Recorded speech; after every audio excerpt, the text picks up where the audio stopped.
to write an equation of a perpendicular line in slope-intercept form, but we're going to go through point-slope form to make it happen. I also want you to see the problem visually so it will make more sense. We want it to pass through -3, 1 and be perpendicular to 1/2 x plus 3. Well, I've graphed the 3, the b is the 3 on the y-axis, and a slope of rise 1, run 2 to the right. So here's the original line. They want this to be perpendicular to that. So it's going to have the same slope if it's perpendicular. Perpendicular. Oh, I want it to have the negated reciprocal slope.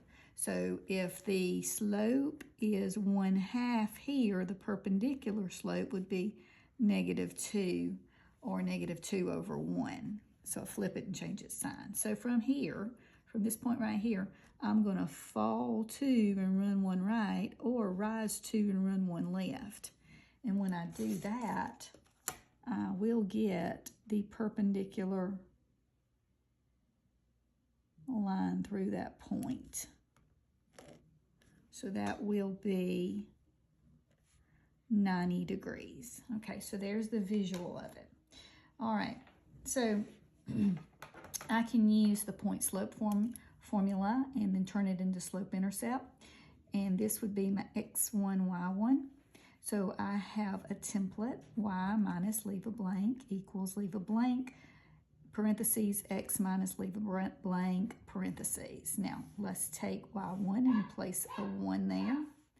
Replace your slope with your -2 because he's the perpendicular one. And replace your x with -3. All right, let's add the opposite here. And let's do our distribution. Y minus 1 equals -2x. And then -2 times 3 is -6. There's the distribution. And then add 1 to both sides. So you have y equals -2x minus 5. -6 plus 1 is -5. Now let's go back and see if that looks like the line that I had created. There's the -2 slope. If this thing was to keep going, is it crossing at the -5? Let's check. The slope was -2, so fall 2, run 1 right, fall 2, run 1 right, 1, 2, 3, 4, 5. It surely is. It would have crossed. The y-intercept would have been at the -5 if I would have kept going.